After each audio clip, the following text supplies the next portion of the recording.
Imagina por un momento que eres testigo del nacimiento de una de las civilizaciones más poderosas de la antigüedad. No en los palacios dorados de Egipto, ni en las colinas sagradas de Roma, sino en una costa africana aparentemente olvidada por los dioses. Esta es la historia de Cartago, una ciudad que nació de la traición, creció con la astucia y se convirtió en el terror de los mares.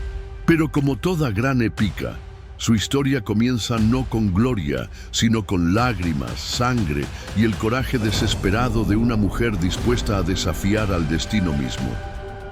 En los suntuosos palacios de Tiro, donde el púrpura real se teñía con la sangre de miles de caracolas marinas, una princesa llamada Elisa contemplaba el horizonte mediterráneo sin saber que estaba a punto de escribir una de las páginas más extraordinarias de la historia antigua.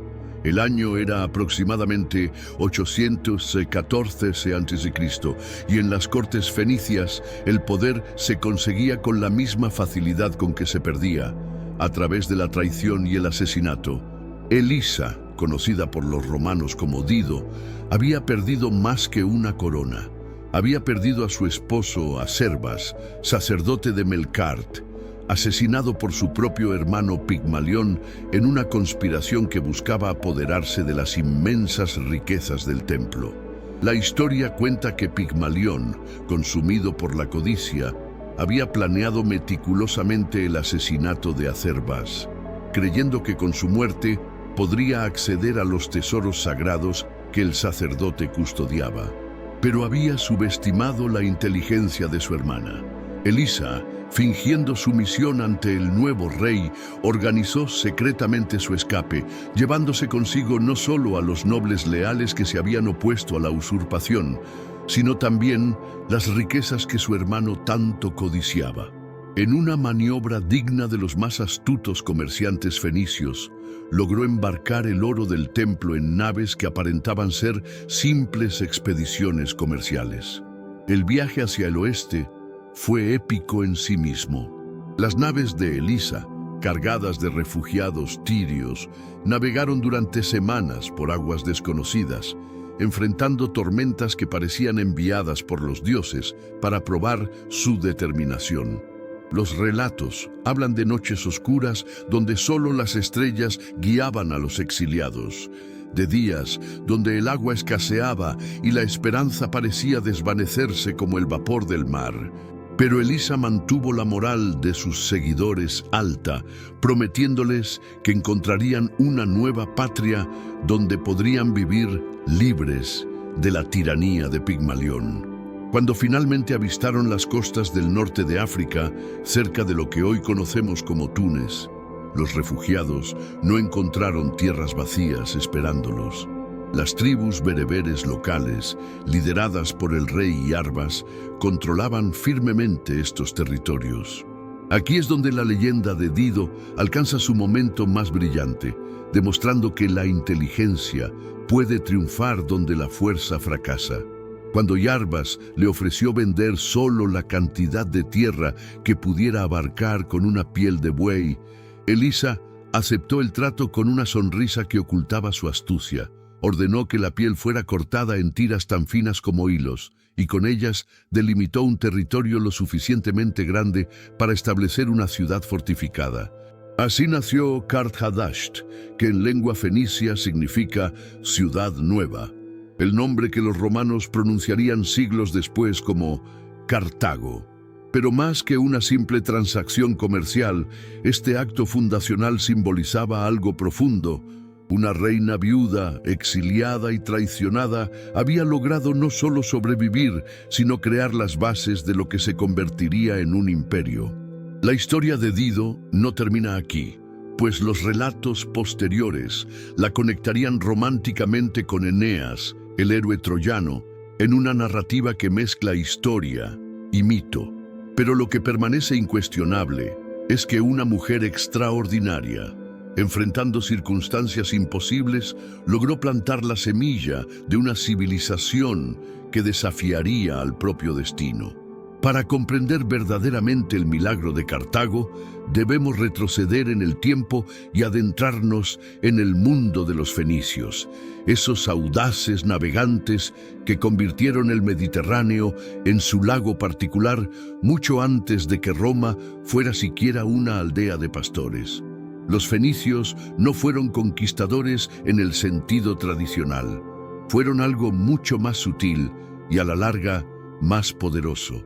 Fueron los comerciantes definitivos de la antigüedad.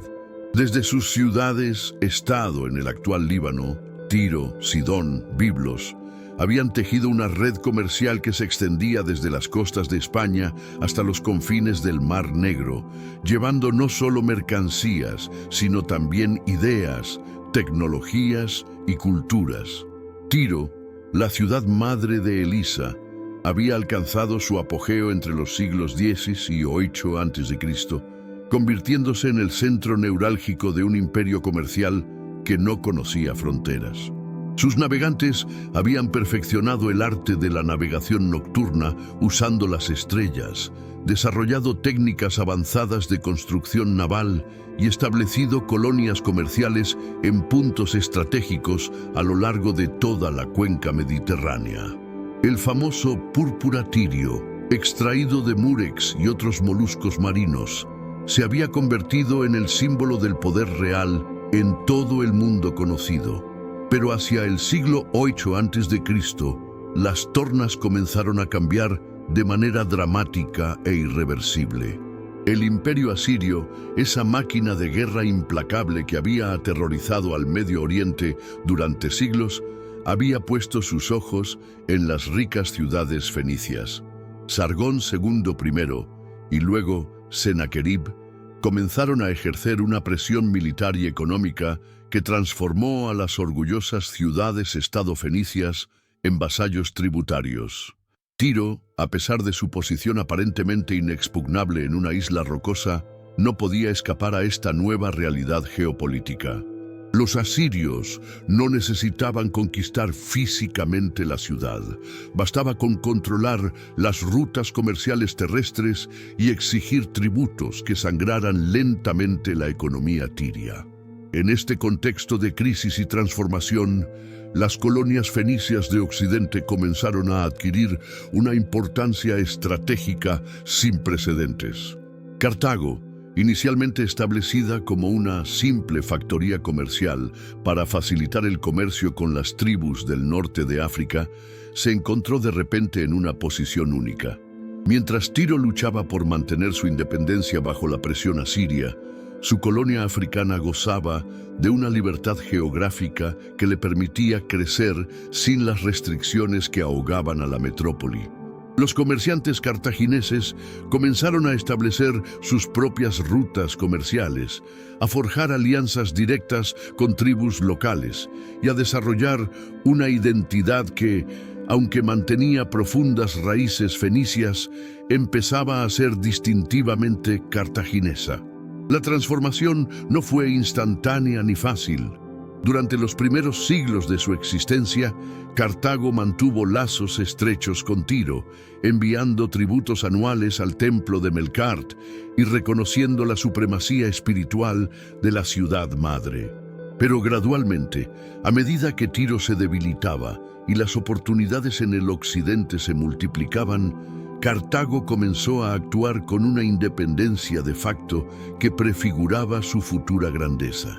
Los arqueólogos han encontrado evidencias de que ya en el siglo VII a.C., Cartago había desarrollado sus propios estilos artísticos, sus propias tradiciones religiosas locales y sus propias redes comerciales que rivalizaban con las de Tiro. Era como si un hijo, criado en la sombra de un padre poderoso, hubiera comenzado a descubrir que tenía la fuerza suficiente para brillar con luz propia.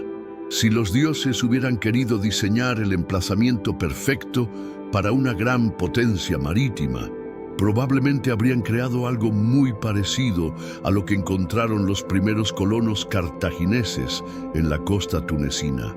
La península donde establecieron su ciudad era un regalo de la naturaleza, una lengua de tierra que se adentraba en el Golfo de Túnez, protegida por el mar en 3 de sus costados y defendible por tierra gracias a su conexión estrecha con el continente. Pero lo que realmente hacía especial este lugar eran sus 2 puertos naturales, uno comercial, abierto y acogedor para las naves mercantes de todo el Mediterráneo, y otro militar, circular y protegido, donde podría albergarse una flota de guerra capaz de desafiar a cualquier enemigo. La colina de Birsa, elevándose imponente en el centro de la península, ofrecía no solo una posición defensiva inmejorable, sino también un simbolismo poderoso. Desde su cumbre, los primeros cartagineses podían contemplar simultáneamente el mar infinito que les ofrecía oportunidades ilimitadas y las tierras fértiles del interior africano que prometían sustento y riqueza. Era como si la propia geografía hubiera conspirado para crear el escenario perfecto para una gran civilización marítima.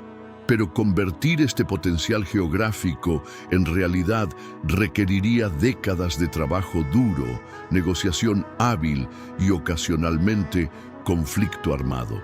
Los primeros desafíos que enfrentaron los colonos cartagineses fueron principalmente diplomáticos y económicos. Las tribus bereberes que habitaban la región, principalmente los libios, no eran simples nómadas que pudieran ser desplazados fácilmente. Eran sociedades complejas con sus propias tradiciones comerciales, sus propios territorios de caza y pastoreo y sus propios líderes que entendían perfectamente el valor estratégico de la ubicación que los recién llegados habían elegido. La leyenda de Dido y la piel de buey, por tanto, debe entenderse no como un engaño, sino como una metáfora de las complejas negociaciones que fueron necesarias para establecer los términos de convivencia entre fenicios y africanos. Durante los primeros 2 siglos de su existencia, Cartago tuvo que pagar tributos regulares a los jefes libios, un precio que los cartagineses consideraban como una inversión más que como una humillación. Este tributo les garantizaba no solo paz con las tribus locales, sino también acceso a los recursos del interior, cereales, ganado, marfil y lo más importante de todo, mano de obra. Las relaciones con los bereberes se convirtieron en una de las claves del éxito cartaginés, estableciendo un patrón de alianzas pragmáticas que caracterizaría la política exterior cartaginesa durante siglos. Pero la construcción física de la ciudad requería más que diplomacia. Requería una ingeniería ambiciosa y recursos considerables. Los primeros cartagineses tuvieron que construir murallas defensivas en el estrecho istmo que conectaba su península con tierra firme, excavar y fortificar los puertos, construir acueductos para traer agua dulce desde los manantiales del interior y establecer los talleres y almacenes necesarios para una economía comercial floreciente. Cada piedra colocada en estas murallas, cada canal excavado para los puertos, representaba no solo trabajo físico, sino también una apuesta al futuro, la creencia de que esta pequeña colonia fenicia podría llegar a ser algo grandioso. Y mientras trabajaban bajo el sol africano, construyendo los cimientos de su nueva patria, los cartagineses no podían imaginar que estaban sentando las bases de una civilización que un día desafiaría al poder de Roma y se convertiría en una de las fuerzas más importantes del mundo antiguo. El destino de Cartago cambió para siempre en el año 332 a.C., cuando las catapultas de Alejandro Magno finalmente silenciaron para siempre las voces que durante siglos habían resonado desde los muelles de Tiro. La caída de la ciudad madre no fue súbita.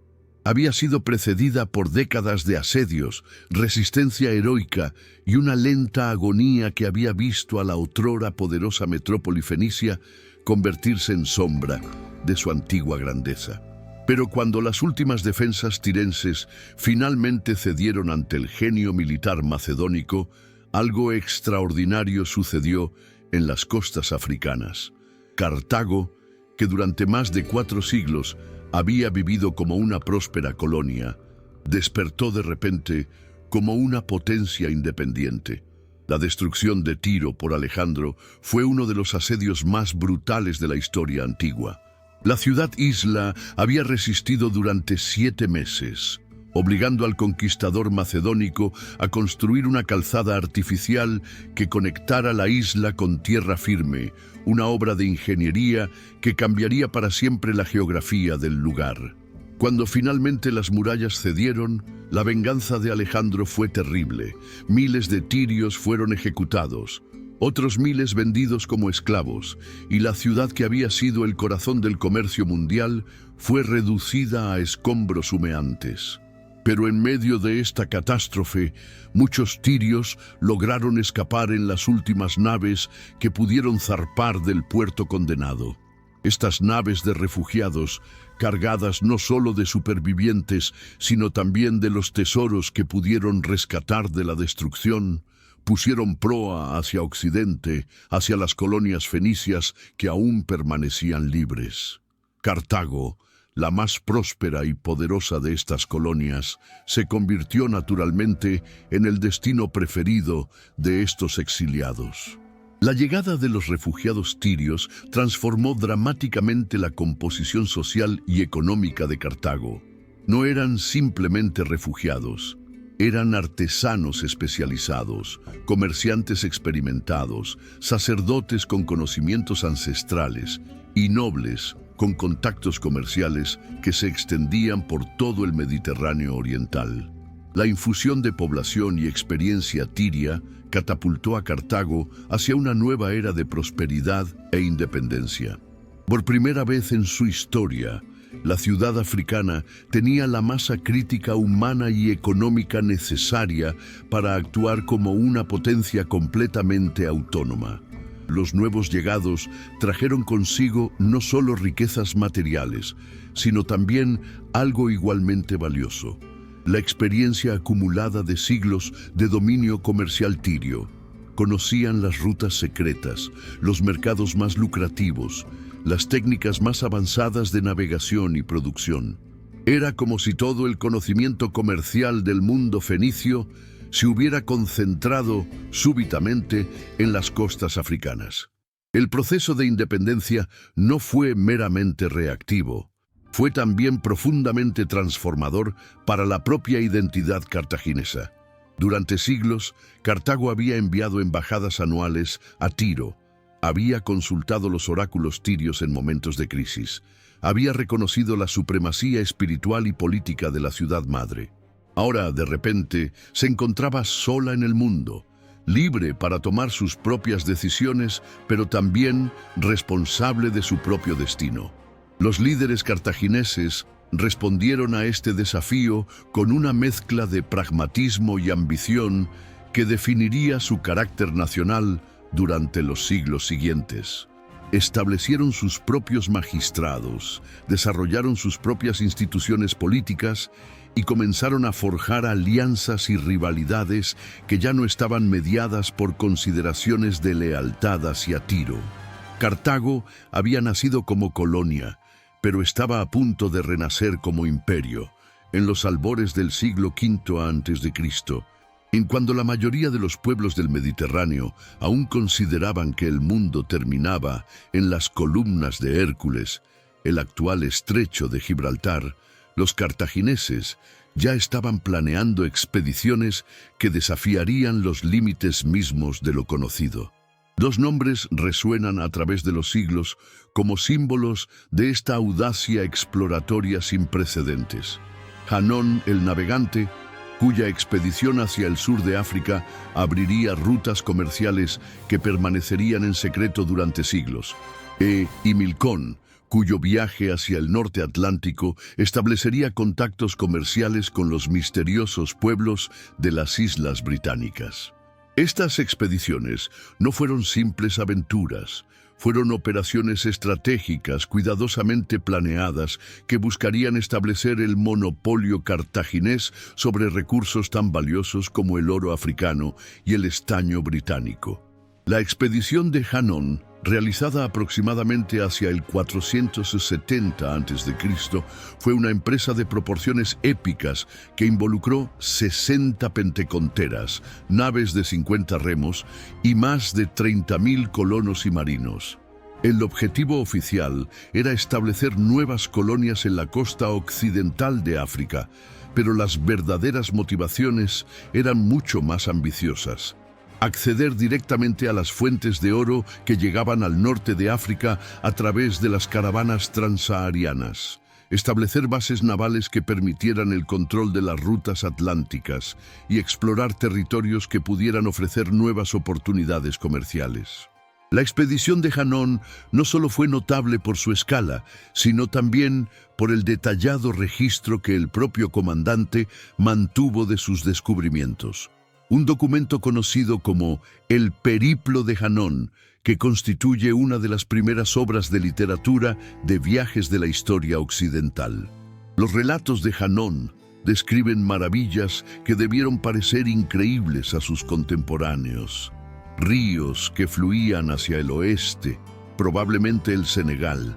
Islas habitadas por criaturas peludas que los intérpretes locales llamaban gorillay, los gorilas que dieron nombre a estos primates, y volcanes activos que los exploradores llamaron el Carro de los Dioses, posiblemente el Monte Camerún.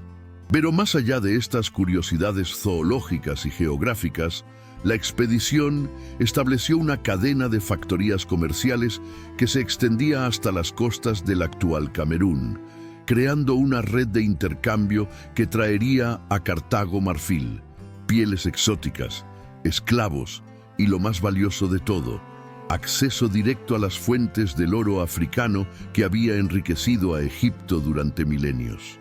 Mientras Hanón exploraba las costas africanas, su contemporáneo Himilcón dirigía una expedición igualmente ambiciosa hacia el norte, navegando más allá de las columnas de Hércules para alcanzar las legendarias Islas del Estaño, las actuales Islas Británicas.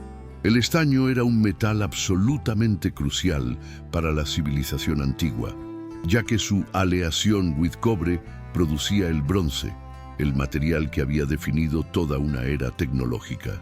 El control de las fuentes de estaño significaba poder económico y militar, y los cartagineses estaban decididos a romper el monopolio que otros pueblos mediterráneos habían mantenido sobre este comercio vital.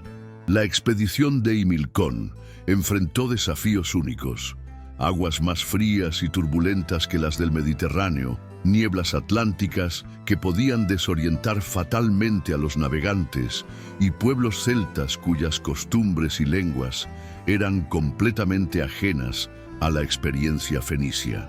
El éxito de ambas expediciones transformó fundamentalmente la economía cartaginesa y su posición estratégica en el mundo mediterráneo. Cartago se convirtió en el intermediario exclusivo entre los recursos de África Occidental y las Islas Británicas por un lado, y los mercados del Mediterráneo Oriental por el otro. Más importante aún, estas expediciones establecieron un principio que guiaría la política cartaginesa durante siglos: el secreto comercial como arma estratégica. Los cartagineses guardaron celosamente los detalles de estas rutas, llegando incluso a hundir naves extranjeras que intentaran seguir a sus flotas comerciales.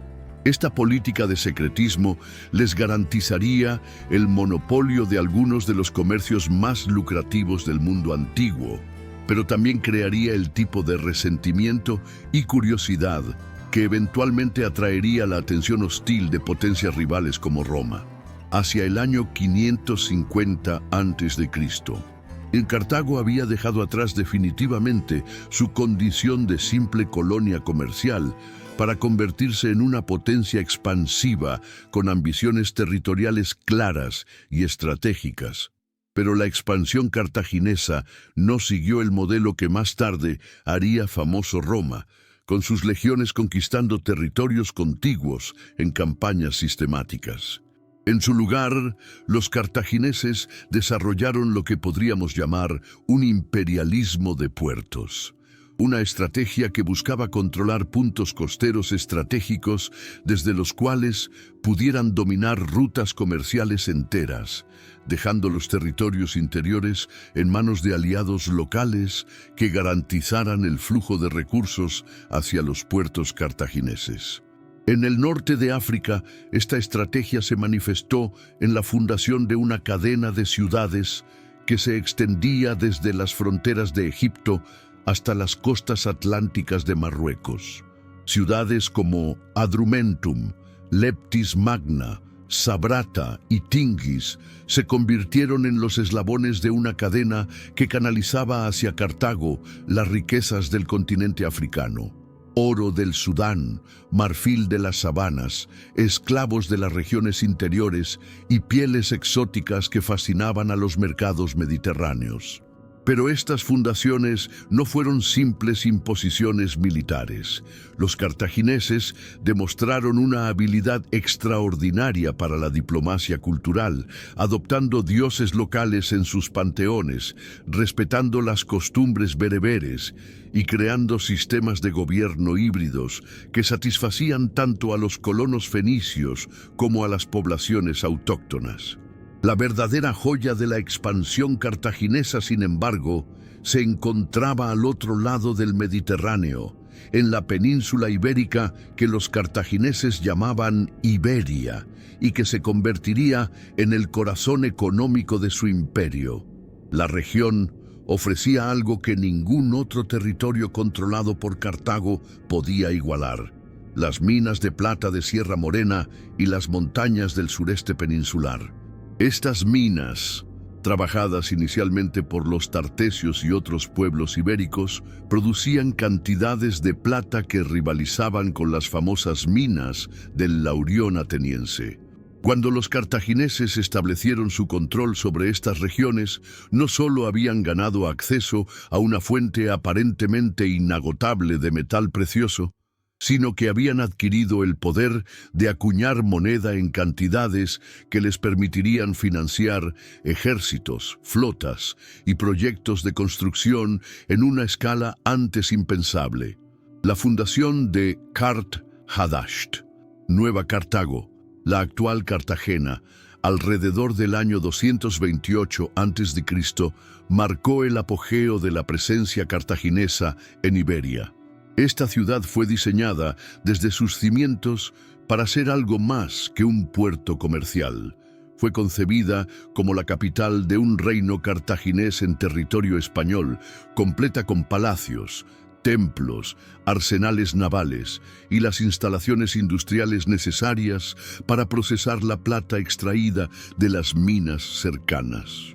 La ciudad estaba estratégicamente ubicada en una bahía natural que proporcionaba uno de los puertos más seguros del Mediterráneo occidental, y su posición permitía a los cartagineses controlar tanto las rutas marítimas hacia África como las terrestres hacia el interior de la península. Pero la expansión cartaginesa en Iberia no se limitó a la explotación minera y comercial. También involucró una sofisticada estrategia de alianzas con las tribus locales que reveló la madurez política que Cartago había alcanzado después de 3 siglos de experiencia colonial. Los cartagineses entendieron que era mucho más efectivo y económico convertir a los guerreros ibéricos en aliados que en enemigos. A través de matrimonios políticos, tributos selectivos y la provisión de armas y entrenamiento militar, lograron crear una red de dependencias que les proporcionaba no solo recursos económicos, sino también los soldados que más tarde formarían el núcleo de los ejércitos que Aníbal llevaría contra Roma. Era un sistema imperial sofisticado que combinaba pragmatismo económico con inteligencia política y que convertiría a Iberia en la base de poder desde la cual Cartago desafiaría la supremacía romana en el Mediterráneo occidental. Sicilia en el siglo V a.C. era mucho más que una isla grande en el centro del Mediterráneo. Era el tablero de ajedrez donde se decidiría el equilibrio de poder entre las dos grandes civilizaciones comerciales del mundo antiguo, los griegos y los cartagineses. La isla, con su tierra volcánica extraordinariamente fértil, sus puertos naturales perfectos y su posición estratégica que controlaba las rutas marítimas entre Oriente y Occidente, había atraído colonos de ambas culturas desde el siglo VIII a.C., lo que comenzó como una coexistencia relativamente pacífica se transformó gradualmente en una rivalidad que definiría la política mediterránea durante más de 2 siglos y que serviría como ensayo general para los conflictos aún más épicos que vendrían después. La primera gran confrontación llegó en el año 480 a.C., cuando Cartago, respondiendo a una solicitud de ayuda de sus aliados en la ciudad de Himera, despachó una expedición masiva bajo el comando de Amílcar. Este no era un simple raid comercial o una operación punitiva menor. Era una invasión en toda regla diseñada para establecer el dominio cartaginés sobre toda la isla. El ejército que Amílcar desembarcó en las costas sicilianas era una fuerza multicultural impresionante. Mercenarios ibéricos con sus características espadas falcatas, guerreros libios montados en carros de guerra, soldados fenicios equipados con las mejores armas que el dinero cartaginés podía comprar y hasta contingentes de tropas sardas y corsas. Era el tipo de ejército cosmopolita que solo una potencia comercial como Cartago podía permitirse mantener. Pero los griegos sicilianos, liderados por Gelón de Siracusa, demostraron que la riqueza y los mercenarios no siempre garantizan la victoria. En la batalla de Himera, el ejército cartaginés sufrió una derrota tan devastadora que resonó por todo el mundo mediterráneo. Amílcar murió en combate. Algunas fuentes sugieren que se suicidó arrojándose a las llamas de un altar para apaciguar a los dioses, y su ejército fue prácticamente aniquilado. La derrota fue tan completa que Cartago se vio obligada a pagar una indemnización masiva de 2.000 talentos de plata y a renunciar temporalmente a sus ambiciones en la isla. Era la primera gran derrota militar en la historia cartaginesa, y sus lecciones no serían olvidadas. Durante las décadas siguientes, Cartago se vio envuelta en una serie de conflictos sicilianos que fluctuaron entre victorias brillantes y derrotas humillantes. La figura de Dionisio I de Siracusa emerge en este periodo como uno de los grandes némesis de Cartago, un tirano griego cuyo genio militar y ambición política rivalizaban con cualquier cosa que los cartagineses pudieran ofrecer. Las guerras entre Dionisio y Cartago se convirtieron en una serie de campañas épicas que involucraron asedios masivos, batallas navales decisivas y maniobras diplomáticas de extraordinaria complejidad. Ciudades enteras cambiaban de manos, poblaciones eran deportadas o masacradas, y las fortunas de guerra fluctuaban con una velocidad que mantenía a todo el mundo mediterráneo en vilo. Pero quizás el aspecto más significativo de estas guerras sicilianas no fue ninguna batalla particular, sino el efecto transformador que tuvieron sobre el propio carácter cartaginés. Los enfrentamientos con los griegos obligaron a Cartago a desarrollar capacidades militares que iban mucho más allá de las necesidades de una potencia puramente comercial. Tuvieron que aprender a construir y mantener ejércitos profesionales, a desarrollar tecnologías de asedio capaces de superar las formidables fortificaciones griegas, y a navegar las complejas aguas de la diplomacia mediterránea, donde cada alianza podía significar la diferencia entre la supervivencia y la destrucción. Cuando finalmente las guerras sicilianas llegaron a su fin, con una división de facto de la isla entre esferas de influencia griega y cartaginesa, Cartago había emergido como algo fundamentalmente diferente. Ya no era simplemente una rica ciudad comercial, sino una potencia militar que había probado su capacidad para enfrentar y derrotar a los mejores ejércitos que la civilización griega podía producir. Entre los años 550 y 370 a.C., Cartago experimentó una de las transformaciones políticas más profundas de su historia bajo el liderazgo de la familia Magónida, una dinastía que no solo reformuló las instituciones cartaginesas, sino que también estableció los precedentes que permitirían a la ciudad enfrentar los desafíos del futuro con recursos y estrategias completamente renovados. La historia de los Magónidas es, en muchos sentidos, la historia de cómo una oligarquía comercial tradicional evolucionó hacia un estado militar sofisticado sin perder las características que habían hecho próspera a Cartago en primer lugar. Fue un equilibrio delicado entre tradición e innovación, entre las necesidades del comercio y las demandas de la guerra, que requirió una sabiduría política excepcional. El primer Magón, el fundador de la dinastía, llegó al poder en un momento crítico para Cartago. Las derrotas sicilianas habían demostrado las limitaciones del sistema militar cartaginés tradicional, que dependía demasiado de contingentes improvisados y aliados poco fiables. Magón entendió que para competir con potencias como Siracusa o las ciudades-estado griegas, Cartago necesitaba algo que nunca había tenido: un ejército profesional permanente.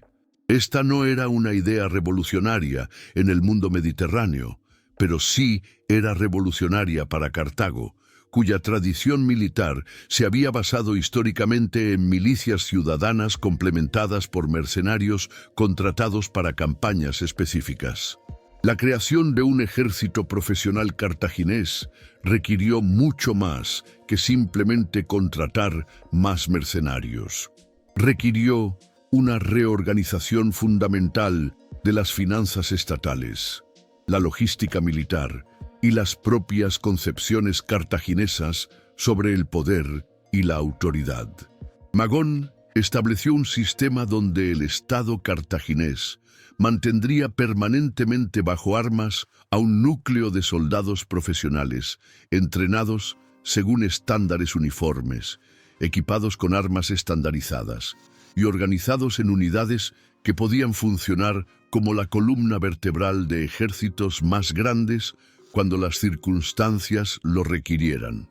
Este núcleo profesional sería complementado cuando fuera necesario por contingentes de mercenarios especializados y por milicias aliadas, pero ya no sería dependiente de ellos para su efectividad básica. Paralelamente a estas reformas militares, los Magónidas implementaron transformaciones políticas que alteraron permanentemente el equilibrio de poder interno en Cartago. El sistema político cartaginés había evolucionado gradualmente desde sus orígenes monárquicos fenicios hacia una forma de gobierno oligárquica donde el poder era compartido entre las familias comerciales más prominentes. Los Magónidas no abolieron este sistema, pero sí lo reequilibraron para dar mayor peso a las consideraciones militares y estratégicas. Establecieron magistraturas especializadas para supervisar diferentes aspectos de la defensa nacional. Crearon consejos asesores con experiencia militar específica y desarrollaron procedimientos para la toma de decisiones en crisis que permitían respuestas más rápidas y coordinadas que las que había sido posible bajo el sistema anterior. La naval fue otro área donde las reformas magónidas tuvieron un impacto transformador. Cartago siempre había sido una potencia marítima, pero bajo los Magónidas se convirtió en la potencia marítima dominante del Mediterráneo occidental. Establecieron astilleros permanentes con capacidad para construir y mantener flotas de guerra en una escala sin precedentes. Desarrollaron nuevas técnicas de navegación y combate naval, y crearon los sistemas logísticos necesarios para mantener flotas operativas en aguas distantes durante períodos prolongados.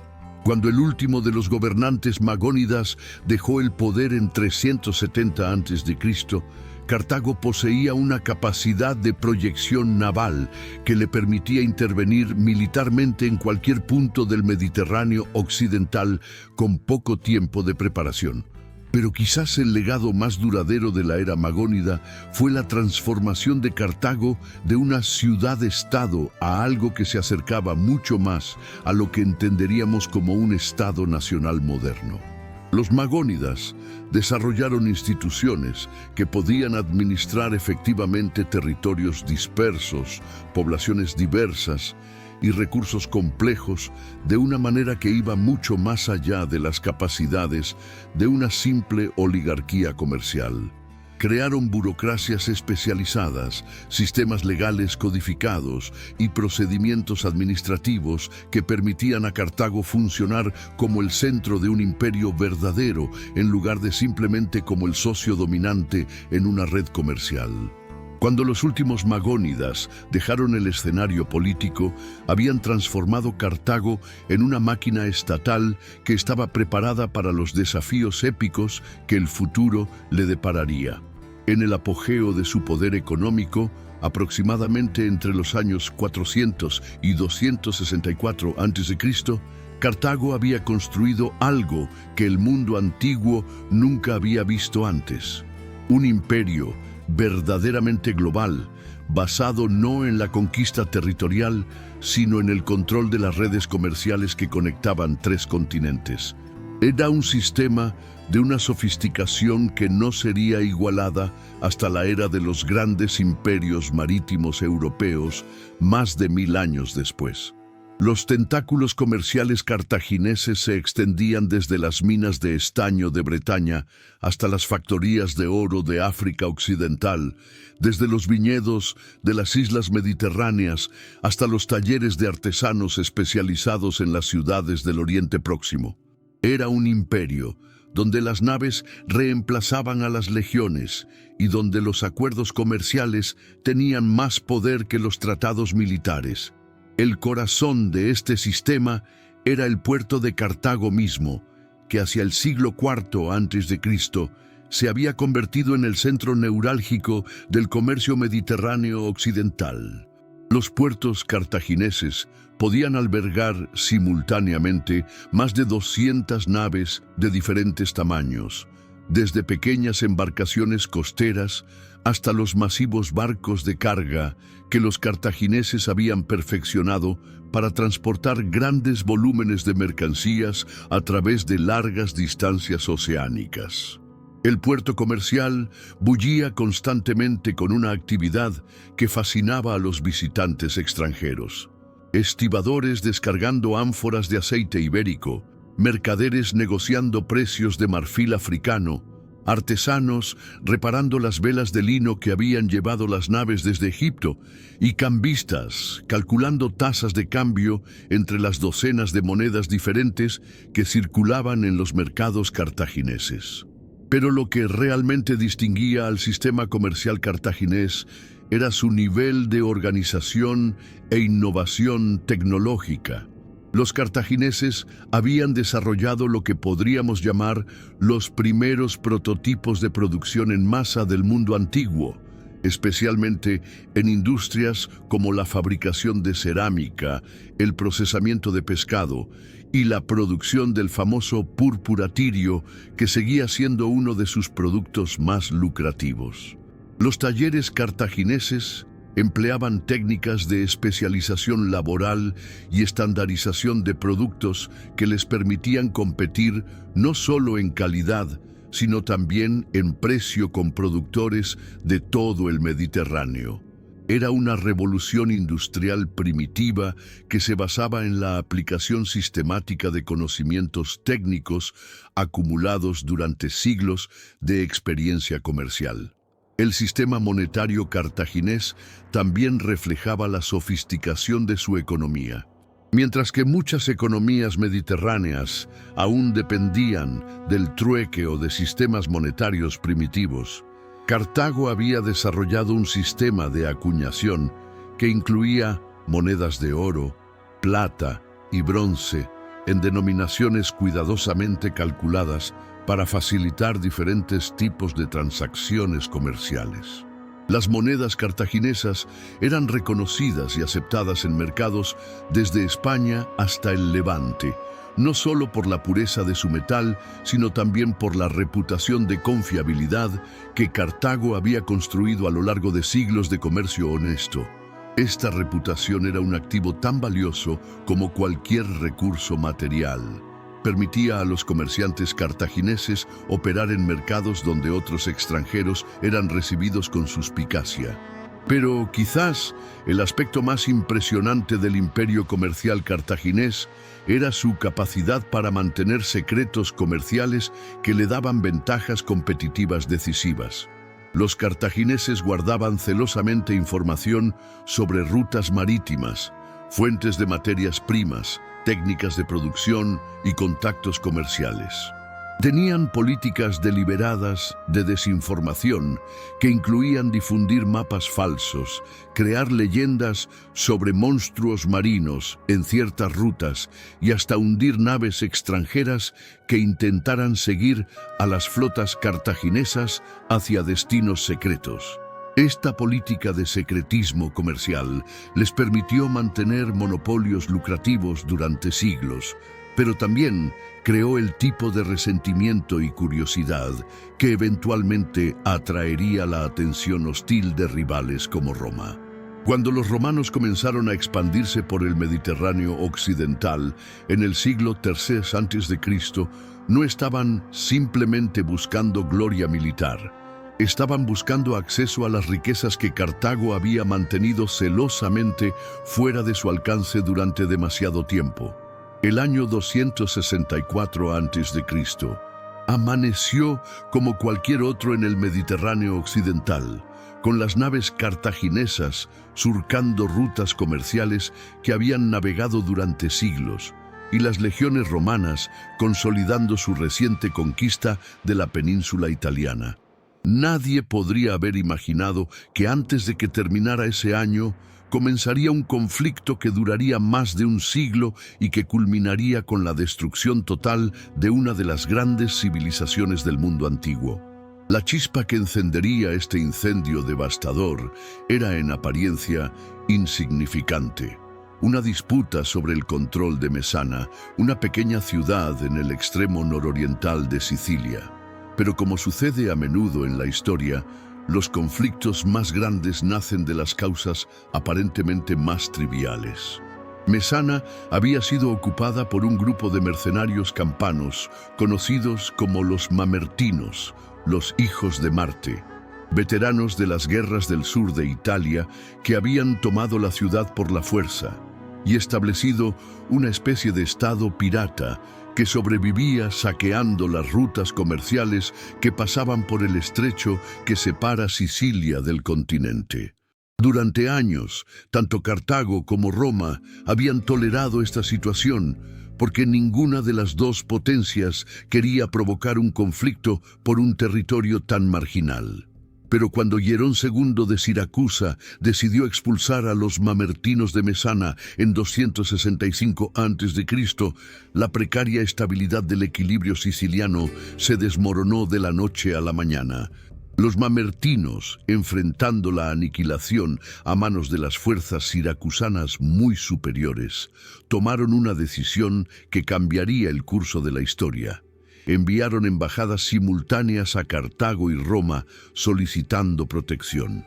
Era una jugada desesperada, pero también increíblemente astuta, porque obligaba a ambas potencias a tomar una decisión que revelaría sus verdaderas intenciones respecto a Sicilia. Cartago respondió primero, enviando una guarnición a Mesana y estableciendo de facto un protectorado sobre la ciudad. Desde la perspectiva cartaginesa, esta era una movida defensiva natural. Sicilia había estado dentro de su esfera de influencia durante siglos, y permitir que Siracusa controlara el estrecho habría significado ceder una posición estratégica vital. Pero la respuesta romana fue mucho más ominosa y reveló ambiciones que hasta ese momento habían permanecido ocultas. Después de intensos debates en el Senado romano, donde las facciones tradicionalistas argumentaban que Roma no tenía intereses legítimos al otro lado del estrecho de Mesina, la facción expansionista logró imponer su visión. Roma no solo respondería a la llamada de auxilio de los mamertinos, sino que enviaría una fuerza lo suficientemente grande como para desafiar directamente la presencia cartaginesa en la isla. La decisión romana de intervenir en Sicilia no fue simplemente una respuesta a una crisis inmediata. Fue una declaración de que Roma ya no estaba dispuesta a reconocer esferas de influencia exclusivas en el Mediterráneo occidental. La crisis se intensificó dramáticamente cuando las fuerzas romanas, bajo el comando del cónsul Apio Claudio Caudex, no solo expulsaron a la guarnición cartaginesa de Mesana, sino que también derrotaron a las fuerzas siracusanas que habían intentado retomar la ciudad.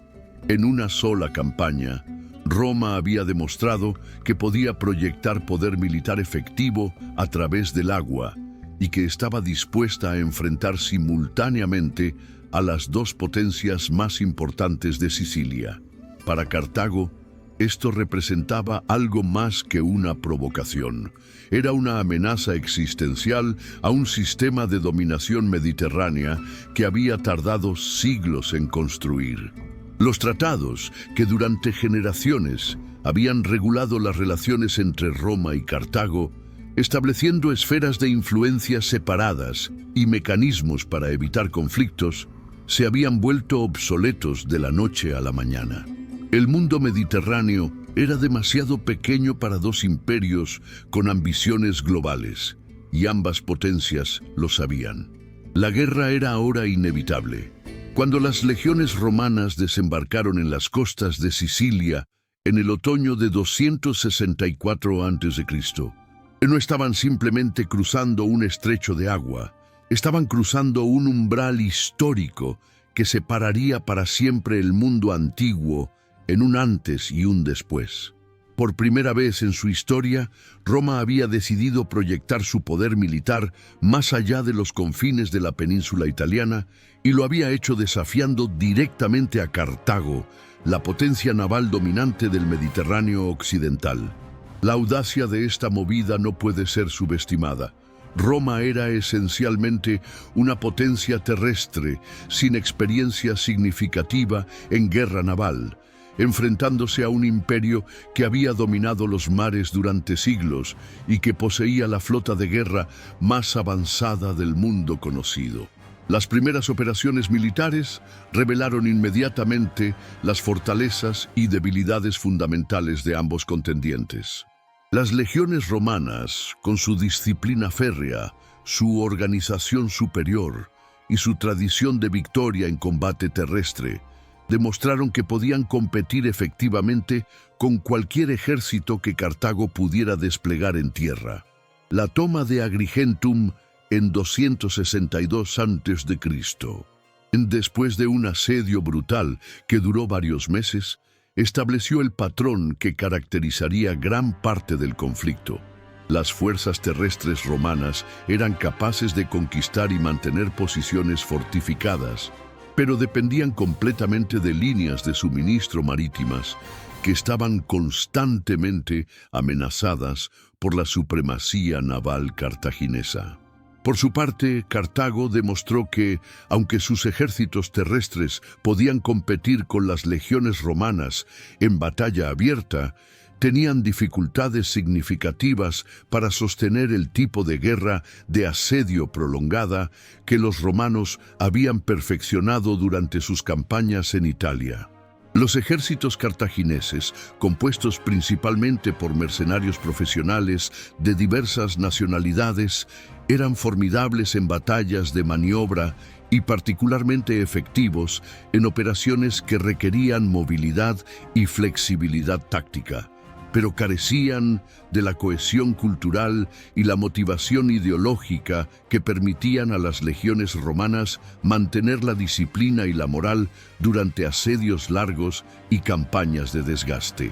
La batalla que realmente reveló la naturaleza fundamental del conflicto fue el asedio de Agrigentum, que se convirtió en una guerra dentro de la guerra y que estableció muchos de los patrones que caracterizarían los siguientes 20 años de lucha.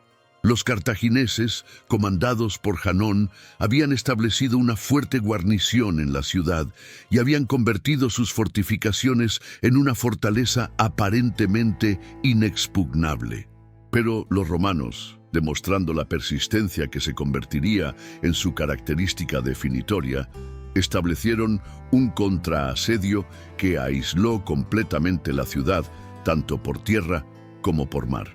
Durante meses, ambos ejércitos se enfrentaron en una guerra de desgaste que probó los límites de sus respectivos sistemas logísticos y de su resistencia psicológica. Cuando Agrigentum finalmente cayó en manos romanas, la victoria había costado tanto a ambos bandos que ninguno podía considerarla decisiva. Los romanos habían demostrado que podían tomar ciudades fuertemente defendidas, pero habían perdido tantos hombres en el proceso que su capacidad para sostener operaciones prolongadas en territorio hostil quedaba en duda. Los cartagineses habían perdido una posición estratégica importante, pero habían infligido suficientes bajas romanas como para demostrar que cada victoria tendría un precio prohibitivo. Más importante aún, ambos bandos habían aprendido que este conflicto no se resolvería con una sola batalla decisiva o una campaña brillante. Sería una guerra de resistencia, donde la victoria final pertenecería a quien pudiera sostener el esfuerzo durante más tiempo. La primera fase de la Primera Guerra Púnica había terminado, pero el conflicto real apenas comenzaba. La realización de que Sicilia no podría ser conquistada sin control marítimo marcó un punto de inflexión crucial en la estrategia romana.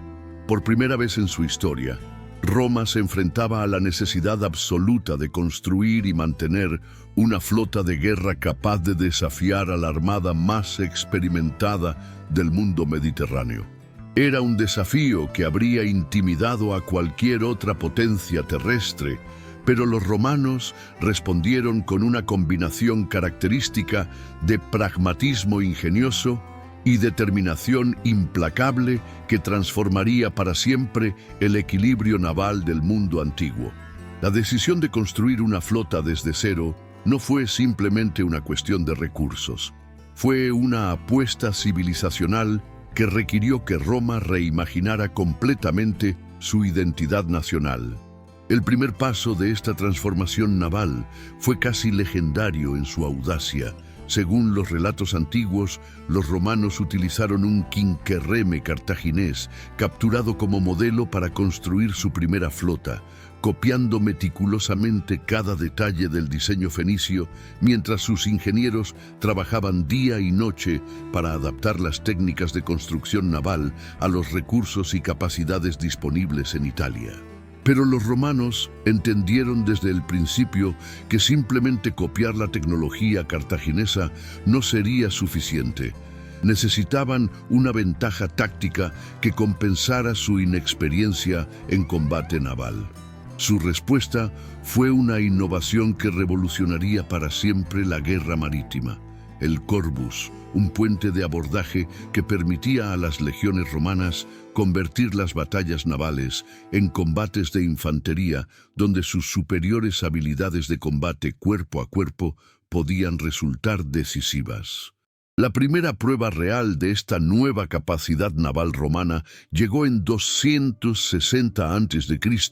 en la batalla de Milae, donde la flota romana, comandada por el cónsul Gayo Duilio, se enfrentó a una armada cartaginesa que confiaba en su superioridad técnica y experiencia centenaria en combate naval. Los cartagineses abordaron la batalla con la confianza de veteranos, enfrentándose a novatos, pero rápidamente descubrieron que los romanos habían cambiado fundamentalmente las reglas del juego. Cuando las naves cartaginesas se acercaron para ejecutar las maniobras de embestida y abordaje que habían perfeccionado durante siglos, se encontraron atrapadas por los corvi romanos y enfrentando legionarios en combate cuerpo a cuerpo, donde toda su experiencia naval resultaba irrelevante. La victoria romana en Mylae envió ondas de choque por todo el mundo mediterráneo. Por primera vez en la historia, una potencia terrestre había derrotado a Cartago en su propio elemento, demostrando que la supremacía naval cartaginesa no era un hecho inmutable de la naturaleza, sino una ventaja que podía ser desafiada y superada. Pero los cartagineses no eran una potencia que se rindiera fácilmente ante la adversidad.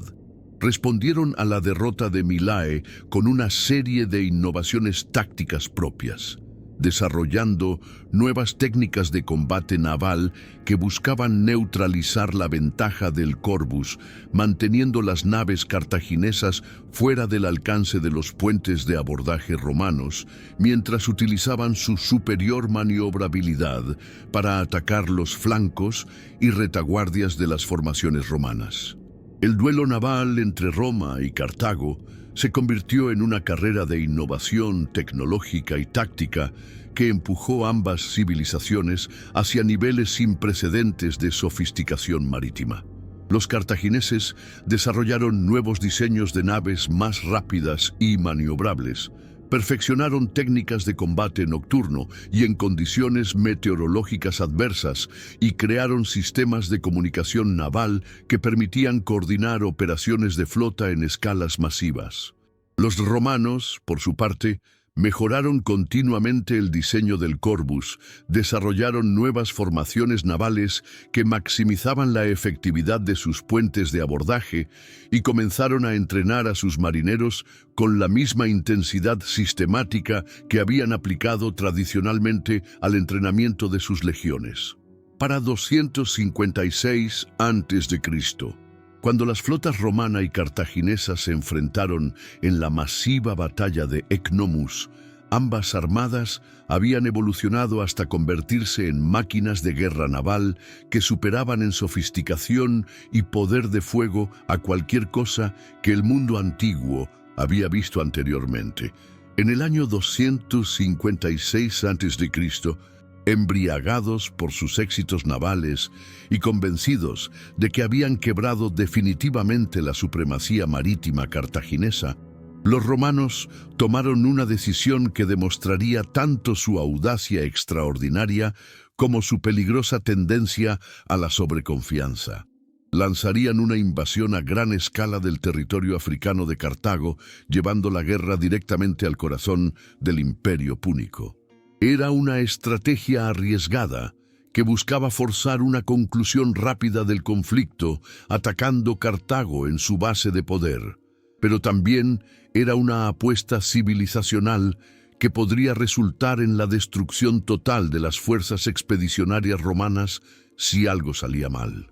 La expedición africana representaba todo lo que Roma había llegado a simbolizar: ambición ilimitada, confianza en la superioridad de sus legiones y una voluntad de apostar todo en un solo golpe decisivo.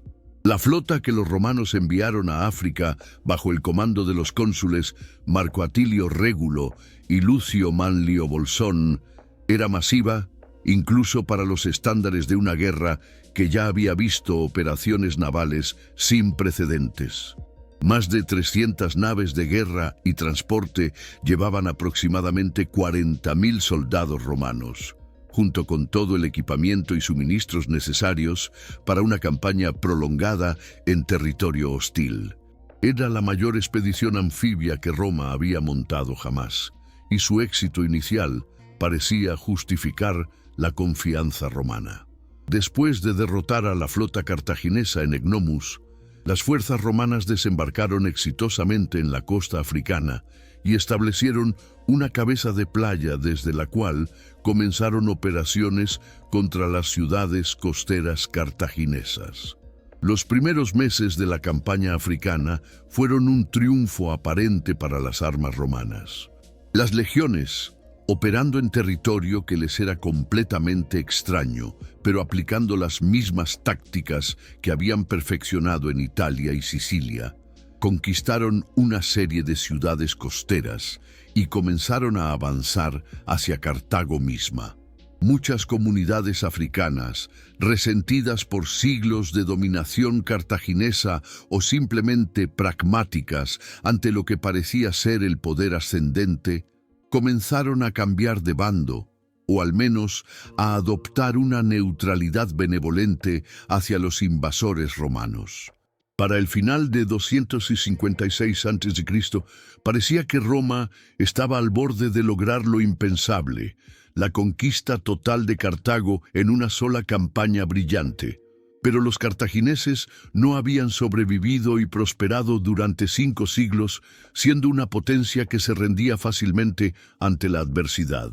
Mientras sus ejércitos regulares luchaban batallas de retirada que ralentizaban el avance romano, los líderes cartagineses estaban organizando una respuesta que explotaría las debilidades fundamentales de la posición romana en África. Contrataron a Jantipo de Esparta, un mercenario griego con experiencia en las técnicas militares más avanzadas del mundo helénico, para reorganizar y entrenar al ejército cartaginés según principios tácticos que los romanos nunca habían enfrentado. Más crucialmente, movilizaron recursos que incluían la caballería númida, elefantes de guerra y contingentes de mercenarios especializados que transformarían completamente la naturaleza del conflicto. La batalla que decidió el destino de la expedición romana se libró cerca de Túnez en 265 a.C. y fue una catástrofe de proporciones épicas para las armas romanas. El ejército de Régulo, acostumbrado a enfrentar enemigos que luchaban según las mismas convenciones tácticas básicas que dominaban el combate mediterráneo, se encontró completamente desprevenido para las innovaciones que Jantipo había introducido en el ejército cartaginés. Los elefantes de guerra sembraron el pánico en las filas romanas. La caballería númida evitó los flancos legionarios con una movilidad que los romanos no podían igualar, y las falanges de mercenarios griegos proporcionaron una solidez defensiva que resistió todos los intentos romanos de romper las líneas cartaginesas. Cuando el polvo se asentó, el ejército romano había sido prácticamente aniquilado. Régulo había sido capturado, y los supervivientes se encontraban sitiados en sus campamentos costeros esperando una evacuación que podría no llegar nunca. Para el año 241 a.C., después de casi un cuarto de siglo de guerra ininterrumpida, tanto Roma como Cartago se encontraban al borde del agotamiento total. Las flotas de ambas potencias habían sido hundidas y reconstruidas múltiples veces. Sus tesoros estaban vacíos y sus poblaciones estaban cansadas de una guerra que parecía no tener fin.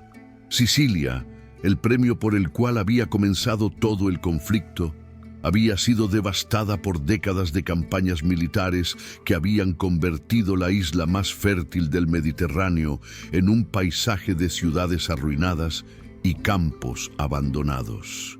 Era el momento para la paz, pero sería una paz que favorecería decisivamente a Roma y que establecería precedentes ominosos para las relaciones futuras entre las dos potencias.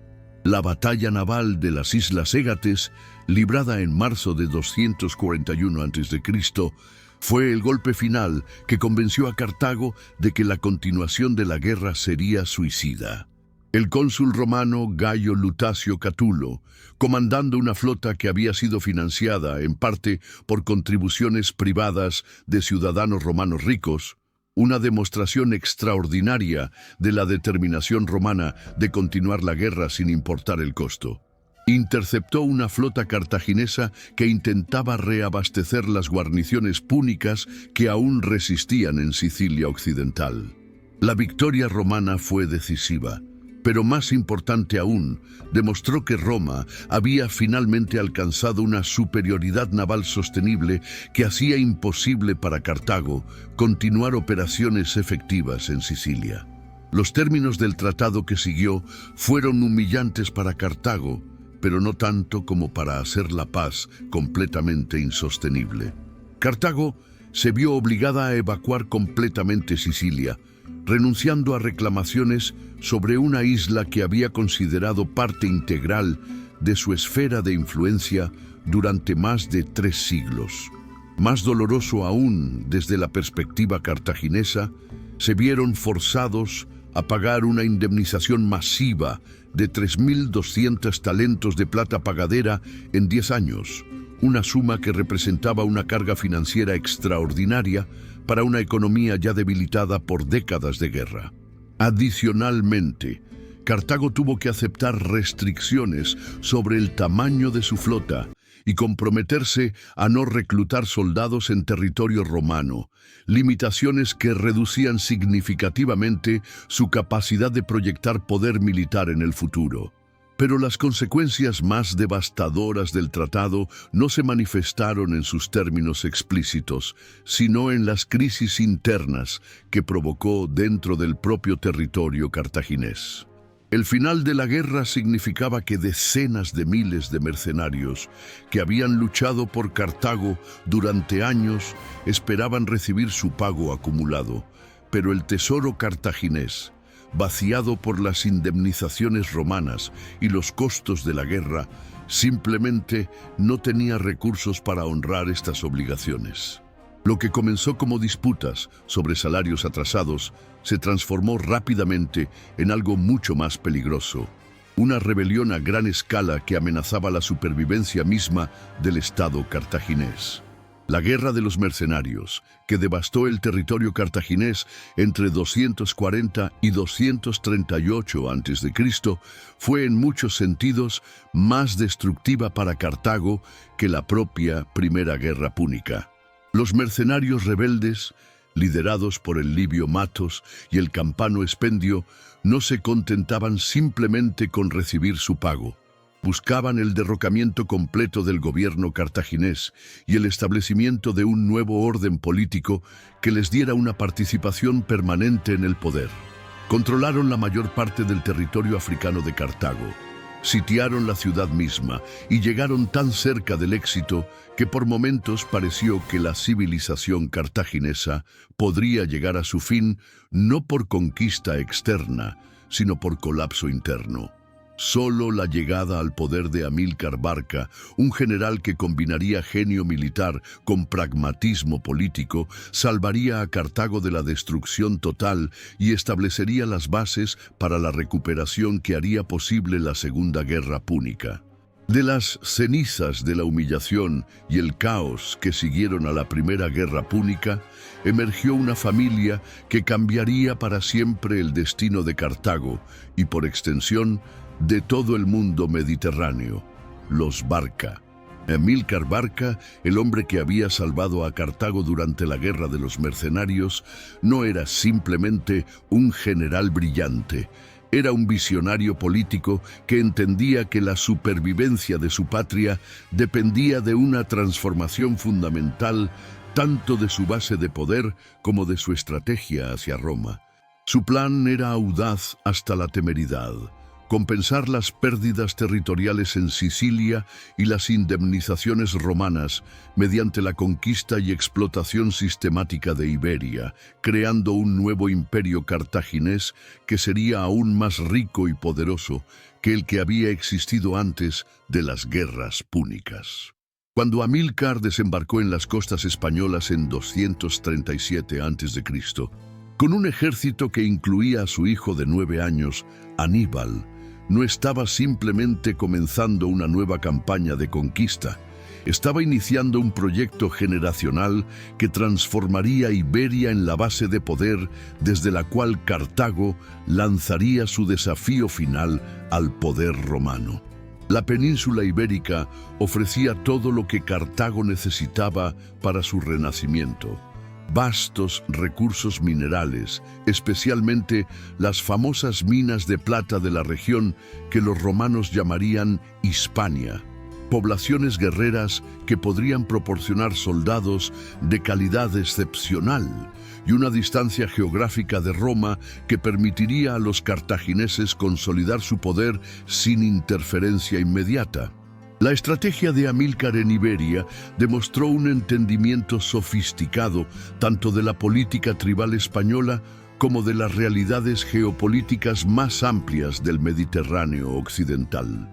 En lugar de intentar imponer un control directo mediante guarniciones y administradores cartagineses, optó por un sistema de alianzas que respetaba las estructuras de poder locales mientras aseguraba la lealtad a través de una combinación de incentivos económicos, matrimonios políticos y demostración de fuerza militar cuando era necesario.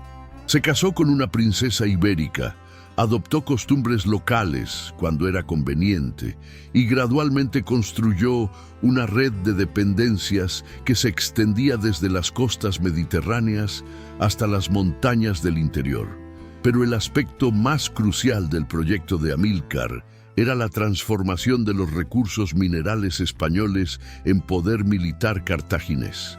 Las minas de plata de la región proporcionaban un flujo de ingresos que rivalizaba con todo lo que Cartago había perdido en Sicilia. Pero Amílcar entendía que este dinero era solo tan valioso como su capacidad para convertirlo en capacidad militar efectiva. Estableció una serie de fundiciones y talleres que producían armas en cantidades industriales. Creó centros de entrenamiento donde los guerreros ibéricos eran organizados según principios militares cartagineses y desarrolló los sistemas logísticos necesarios para mantener ejércitos grandes en operaciones prolongadas. Para el momento de su muerte en 229 a.C., había transformado el sur y este de Iberia en algo que era efectivamente un reino cartaginés independiente. El legado que Amílcar dejó a sus sucesores, primero su yerno Asdrúbal el Bello y luego su hijo Aníbal, era mucho más que territorio y riqueza. Era una nueva visión de lo que Cartago podría ser y una estrategia para hacerla realidad. Había demostrado que Cartago podía recuperarse de derrotas aparentemente definitivas, que podía adaptarse a nuevas circunstancias sin perder su identidad esencial y que podía construir bases de poder que rivalizaran con cualquier cosa que Roma pudiera crear. Más importante aún, había creado a una nueva generación de líderes cartagineses que habían crecido no con la mentalidad defensiva de una potencia en declive, sino con la confianza agresiva de conquistadores que creían que el destino estaba de su lado. Cuando Aníbal asumió el comando en Iberia en 221 a.C., heredó no solo un ejército y un territorio, sino también una misión: vengar las humillaciones del pasado y demostrar al mundo que Cartago aún tenía el poder de desafiar y derrotar a Roma. La Segunda Guerra Púnica estaba a punto de comenzar, y esta vez sería Cartago quien tomaría la iniciativa. En el templo de Melkart en Cartagena, el año 221 a.C., un joven de 25 años se arrodilló ante los altares de sus ancestros y juró por los dioses de Cartago que dedicaría su vida entera a la destrucción de Roma. Aníbal Barca no era simplemente otro general ambicioso haciendo promesas grandilocuentes. Era el heredero de un legado familiar que había transformado la humillación de la Primera Guerra Púnica en una oportunidad para forjar un poder que rivalizaría con cualquier cosa que el mundo mediterráneo había visto jamás.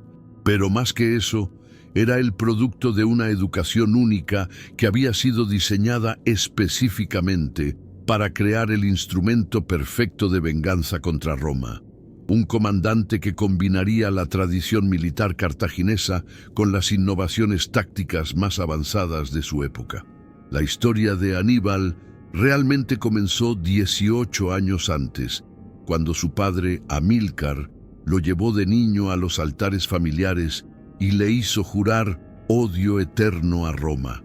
Pero este no fue un simple ritual de iniciación familiar. Fue el comienzo de un programa educativo sistemático que prepararía a Aníbal para su destino como comandante supremo de Cartago. Desde los 9 años, había acompañado a su padre en todas sus campañas españolas, observando de primera mano cómo se conquistaban territorios, se forjaban alianzas y se convertían recursos naturales en poder militar. Había aprendido a hablar los dialectos ibéricos, a entender las costumbres de las tribus locales y a navegar las complejas redes de lealtad y rivalidad que caracterizaban la política tribal española. Pero la educación de Aníbal fue mucho más allá de la experiencia práctica en campaña.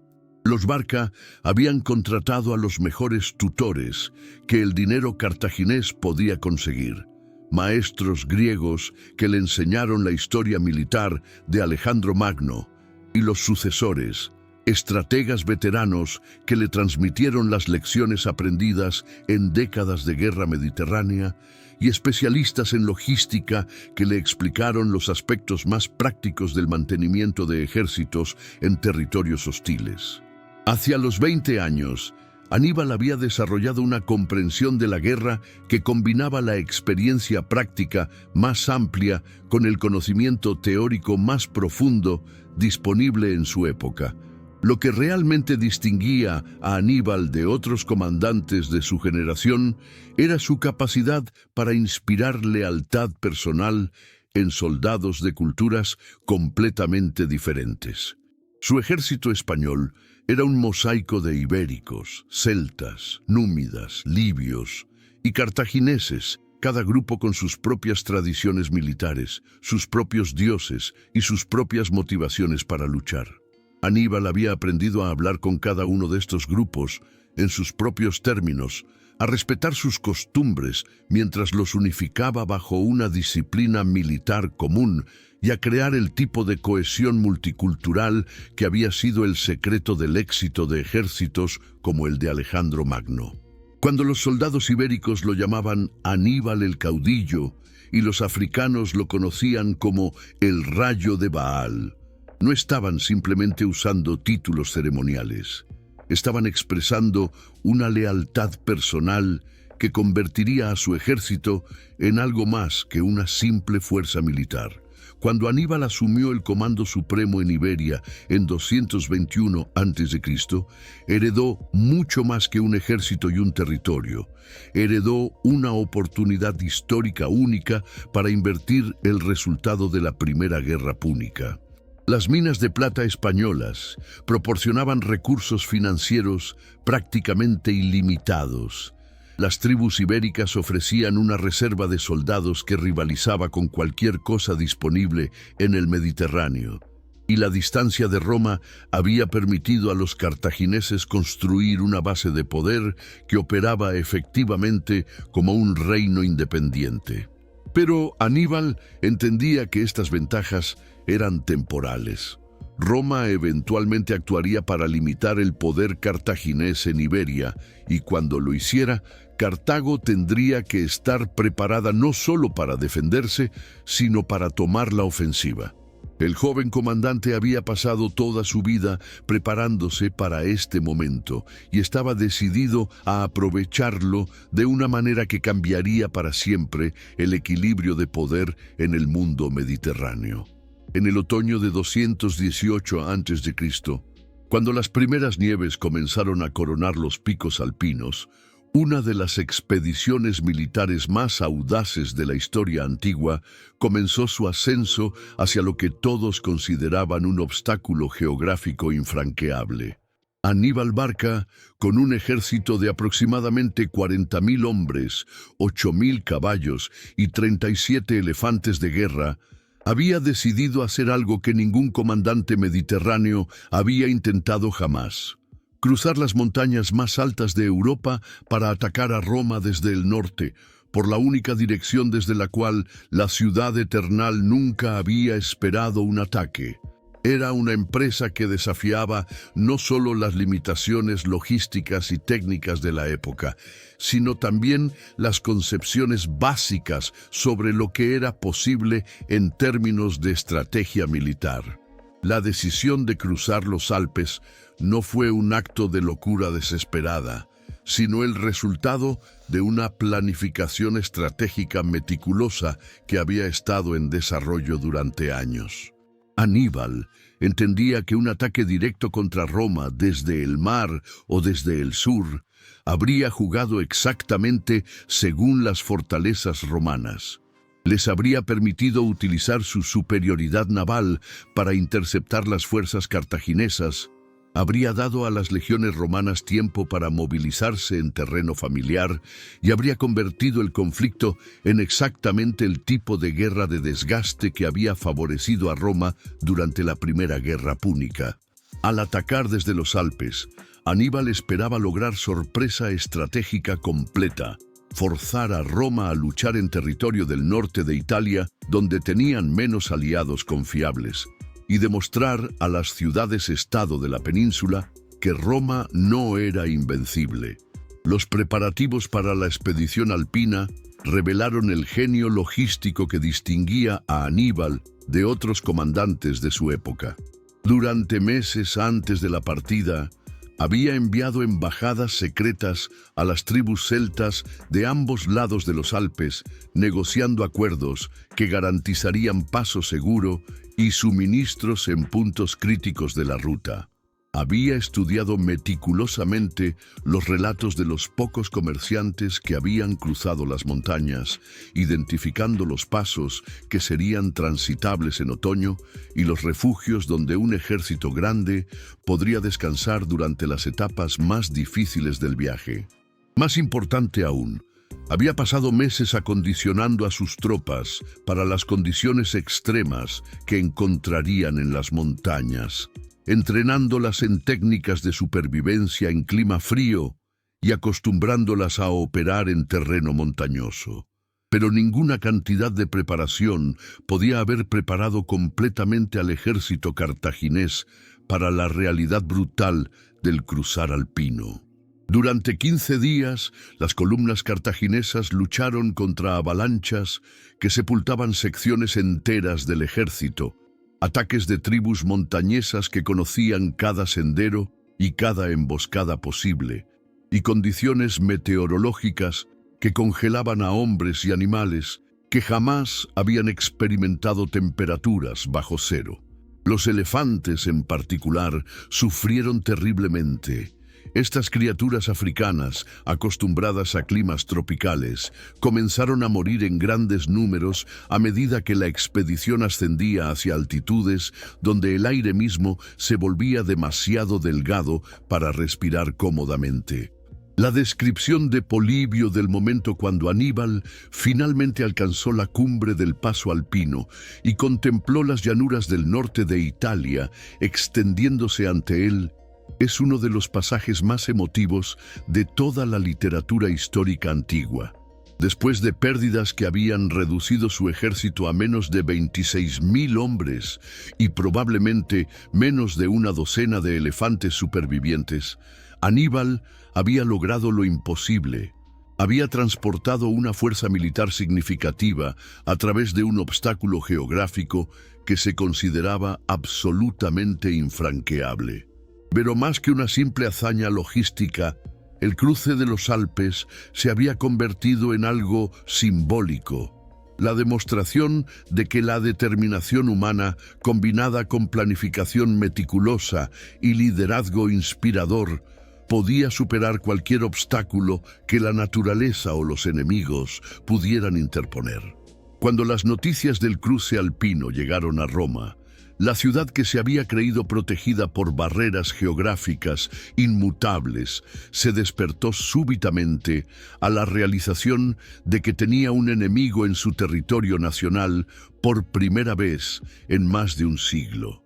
La llegada de Aníbal a las llanuras del norte de Italia marcó el comienzo de una serie de campañas militares que redefinirían para siempre las concepciones sobre lo que era posible en términos de genio táctico y dominio del campo de batalla. Durante 3 años consecutivos, desde 218 hasta 216 a.C., el comandante cartaginés demostraría una y otra vez que incluso las legiones romanas, con toda su disciplina legendaria y su tradición de victoria, podían ser superadas por un enemigo que combinara superior inteligencia táctica con la capacidad de adaptar estrategias a las circunstancias específicas de cada enfrentamiento. Las 3 grandes victorias de Aníbal, Trebia, Trasimeno y Cannas, no fueron simplemente triunfos militares. Fueron lecciones magistrales en el arte de la guerra que serían estudiadas por comandantes durante los siguientes 2 milenios. La batalla de Trebia, librada en diciembre de 218 a.C., estableció inmediatamente la reputación de Aníbal como un maestro de la guerra psicológica y la manipulación táctica. Enfrentando al cónsul Tiberio Sempronio Longo, quien comandaba legiones que habían sido enviadas apresuradamente al norte para enfrentar la amenaza cartaginesa, Aníbal demostró su capacidad para explotar tanto las debilidades del carácter romano como las vulnerabilidades tácticas de las formaciones legionarias. Utilizando una combinación de ataques de diversión, emboscadas cuidadosamente coordinadas y el uso devastadoramente efectivo de su caballería númida, logró atraer a las legiones romanas a una trampa que resultó en la destrucción virtual de todo el ejército consular romano. Lo que hizo que Trebia fuera particularmente significativo no fueron simplemente las bajas romanas, sino la demostración de que Aníbal había desarrollado métodos para neutralizar las ventajas tradicionales que habían hecho invencibles a las legiones. La disciplina romana, que normalmente permitía a las legiones mantener cohesión incluso bajo presión extrema, se desmoronó cuando se enfrentó a tácticas que estaban completamente fuera de su experiencia. La superioridad numérica romana se volvió irrelevante cuando Aníbal logró crear situaciones donde solo una fracción de las fuerzas romanas podía participar efectivamente en el combate. Más importante aún, la confianza romana en su invencibilidad, que había sido la base psicológica de sus éxitos durante décadas, recibió un golpe del cual nunca se recuperaría completamente. La batalla de Trasimeno, librada en 217 a.C., llevó las innovaciones tácticas de Aníbal a un nivel completamente nuevo y demostró su capacidad para explotar no solo las debilidades militares romanas, sino también las características geográficas de Italia para crear trampas a escala masiva.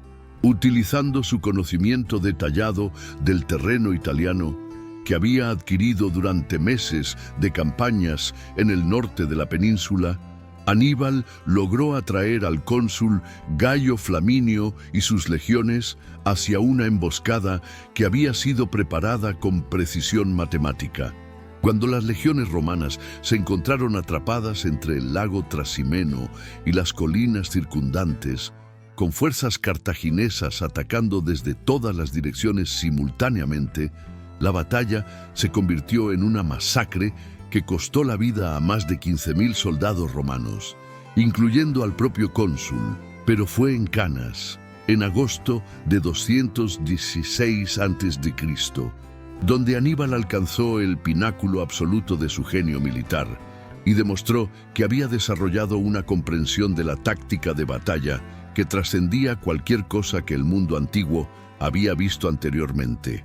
Enfrentando al ejército consular más grande que Roma había desplegado jamás, aproximadamente 80.000 hombres, bajo el comando conjunto de los cónsules Lucio Emilio Paulo y Gayo Terencio Varrón, Aníbal ejecutó una maniobra de doble envolvimiento que se convertiría en el modelo para generaciones futuras de comandantes militares. utilizando una formación cóncava que permitió que el centro cartaginés cediera deliberadamente terreno, mientras los flancos se cerraban alrededor de las legiones romanas avanzando. Logró crear una situación donde las propias ventajas numéricas romanas se convirtieron en desventajas fatales. El resultado de Canas fue más que una simple victoria militar. Fue una demostración de que Aníbal había alcanzado un nivel de maestría táctica que ponía en cuestión todas las asunciones básicas sobre el poder militar romano. Más de 50.000 soldados romanos murieron en un solo día, incluyendo 80 senadores que habían servido como oficiales, diezmando efectivamente toda una generación de liderazgo militar romano. Las noticias de la derrota causaron pánico en Roma, donde muchos ciudadanos creyeron que la ciudad podría caer en cualquier momento. Por primera vez desde las invasiones galas de siglos anteriores, Roma se enfrentaba a la posibilidad real de destrucción total, y esa posibilidad tenía nombre y rostro: Aníbal Barca, el genio cartaginés que había demostrado que incluso la potencia más poderosa del mundo conocido podía ser humillada por un comandante que entendiera verdaderamente el arte de la guerra. Cuando las noticias de la catástrofe de Canas llegaron a Roma, la ciudad que había dominado Italia durante siglos se enfrentó a la crisis más grave de su historia. Por primera vez desde las invasiones galas del siglo IV a.C., existía una posibilidad real de que Roma misma pudiera ser sitiada y destruida. El pánico se apoderó de la población. Muchas familias huyeron hacia las montañas con sus posesiones más valiosas, y los templos se llenaron de ciudadanos desesperados que ofrecían sacrificios a los dioses pidiendo salvación. Pero en este momento de terror extremo, Roma demostró la cualidad que más que cualquier otra explicaría su eventual dominio del mundo mediterráneo: una capacidad extraordinaria para adaptarse a circunstancias adversas sin perder la determinación fundamental de continuar luchando. La respuesta romana a las victorias de Aníbal no fue la que el comandante cartaginés había anticipado o esperado. En lugar de buscar una paz negociada que podría haber salvado mucho sufrimiento futuro, o de intentar una batalla decisiva final que podría haber resultado en la destrucción total de las fuerzas romanas restantes, Roma eligió una tercera opción, que reveló tanto su sabiduría estratégica como su determinación implacable: la guerra de desgaste. Bajo el liderazgo de Quinto Fabio Máximo, quien recibiría el apodo de Cunctator, el que dilata, Roma desarrolló una estrategia que buscaba neutralizar las ventajas tácticas de Aníbal sin darle las oportunidades de batalla decisiva que él necesitaba para forzar una conclusión favorable al conflicto. La estrategia fabiana era brillante en su simplicidad y devastadora en su implementación. En lugar de enfrentar a Aníbal en batallas campales, donde su genio táctico podía resultar decisivo, las fuerzas romanas se limitarían a seguir al ejército cartaginés a distancia segura, atacando sus líneas de suministro, interceptando sus destacamentos de forrajeo y evitando cuidadosamente cualquier enfrentamiento directo que pudiera convertirse en otra Canas. Simultáneamente, Roma utilizaría su superioridad en recursos para reconstruir sus ejércitos, fortalecer las ciudades que permanecían leales y mantener la presión sobre las colonias cartaginesas en España y África. Era una estrategia que requería paciencia, disciplina y una confianza absoluta en la superioridad a largo plazo de los recursos romanos. Pero la implementación de la estrategia fabiana no fue simplemente una cuestión militar.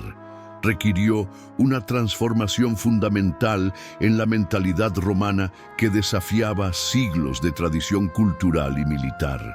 Los romanos se enorgullecían de su coraje en batalla, de su voluntad de enfrentar a cualquier enemigo en combate directo y de su tradición de resolver conflictos a través de victorias decisivas que demostraran la superioridad de las armas romanas. La idea de evitar deliberadamente el combate, de permitir que un ejército enemigo operara libremente en territorio italiano y de ganar a través del desgaste en lugar de la gloria militar, contradecía todo lo que los romanos habían creído sobre sí mismos y sobre la naturaleza de la guerra honorable. El genio de la estrategia fabiana se hizo evidente gradualmente a medida que Aníbal se encontró atrapado en una situación que su brillantez táctica no podía resolver. Aunque podía ganar cualquier batalla en la que los romanos estuvieran dispuestos a participar, no podía forzar las batallas decisivas que necesitaba para convertir sus victorias tácticas en éxito estratégico.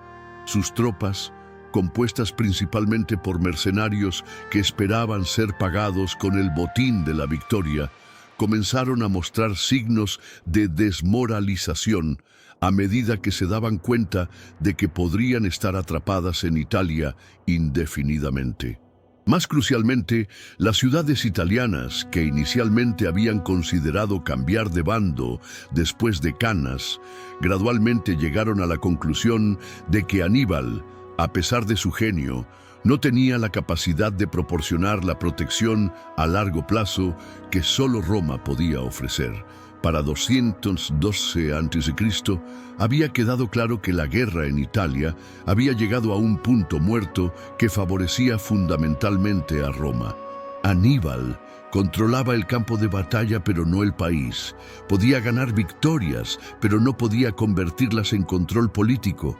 Podía intimidar a las ciudades italianas, pero no podía proporcionarles la seguridad que necesitaban para cambiar permanentemente de lealtad. Roma había demostrado algo que cambiaría para siempre la naturaleza de la guerra mediterránea, que la superioridad táctica, por brillante que fuera, podía ser neutralizada por una estrategia superior y recursos superiores aplicados con paciencia y determinación. Aníbal seguía siendo un genio, pero se había convertido en un genio atrapado en una situación que su genio no podía resolver. Mientras Aníbal permanecía atrapado en el estancamiento estratégico del sur de Italia, una nueva generación de liderazgo romano estaba emergiendo que no se contentaría simplemente con contener la amenaza cartaginesa, sino que buscaría activamente destruir las bases de poder que hacían posible la presencia de Aníbal en la península. Publio Cornelio Escipión, quien más tarde sería conocido como Escipión el Africano, representaba un tipo completamente nuevo de comandante romano. Uno que había estudiado cuidadosamente las innovaciones tácticas de Aníbal, que entendía la importancia de la guerra expedicionaria y que poseía la visión estratégica necesaria para llevar la guerra de vuelta al territorio cartaginés. Su campaña española, iniciada en 210 a.C., marcaría el comienzo del contraataque romano que eventualmente cambiaría todo el equilibrio del conflicto. La decisión de Escipión de atacar las posiciones cartaginesas en España fue estratégicamente brillante porque identificó la verdadera fuente del poder de Aníbal en Italia, las minas de plata españolas que financiaban su ejército y las poblaciones ibéricas que proporcionaban refuerzos constantes para reemplazar las bajas que sufría en sus campañas italianas. Al cortar estas líneas de suministro y refuerzo, Escipión no solo debilitaría la posición de Aníbal, sino que también privaría a Cartago de los recursos necesarios para sostener la guerra a largo plazo. Era exactamente el tipo de pensamiento estratégico que había estado ausente del liderazgo militar romano durante los primeros años desastrosos del conflicto. La campaña de Escipión en España demostró que los romanos habían aprendido las lecciones de sus derrotas anteriores y habían desarrollado la capacidad de adaptar las innovaciones tácticas cartaginesas a sus propias necesidades y fortalezas. La captura de Nueva Cartago en 209 a.C., Fue una obra maestra de planificación y ejecución que rivalizaba con cualquier cosa que Aníbal hubiera logrado, utilizando inteligencia detallada sobre las defensas de la ciudad, aprovechando una marea baja para atacar desde una dirección inesperada y coordinando asaltos simultáneos que dividieron las defensas cartaginesas. Escipión logró tomar en un solo día una fortaleza que había sido considerada inexpugnable. Era una demostración de que el genio militar no era monopolio de una sola nacionalidad. Pero quizás el aspecto más significativo de la campaña española de Escipión fue su enfoque de las relaciones con las poblaciones locales. A diferencia de los comandantes romanos anteriores, que habían tendido a tratar a todos los no romanos como enemigos potenciales o como súbditos a ser explotados, Escipión desarrolló una política de alianzas que buscaba atraer a las tribus ibéricas hacia el lado romano, ofreciéndoles términos más favorables que los que habían recibido bajo el dominio cartaginés. Liberó a los rehenes que los cartagineses habían tomado para garantizar la lealtad tribal, respetó las costumbres locales y demostró una generosidad en la victoria que contrastaba marcadamente con la dureza que había caracterizado las políticas cartaginesas. El éxito de la campaña española tuvo consecuencias que se extendieron mucho más allá de la península ibérica. Para 206 a.C., Escipión había expulsado completamente a las fuerzas cartaginesas de España, privando a Cartago no solo de sus recursos minerales más importantes, sino también de las poblaciones guerreras que habían formado el núcleo de los ejércitos de Aníbal.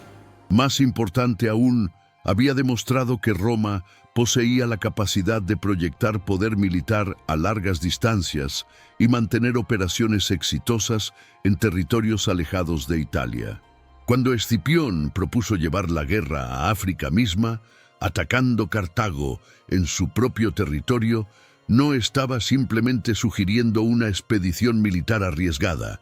Estaba proponiendo una estrategia que utilizaría contra Cartago exactamente las mismas tácticas que Aníbal había usado contra Roma: forzar al enemigo a luchar en su propio territorio mientras se enfrentaba a la amenaza de defección de sus aliados locales. Era una inversión completa de las fortunas de guerra que demostraría que Roma había aprendido no solo a resistir el genio de Aníbal, sino también a superarlo.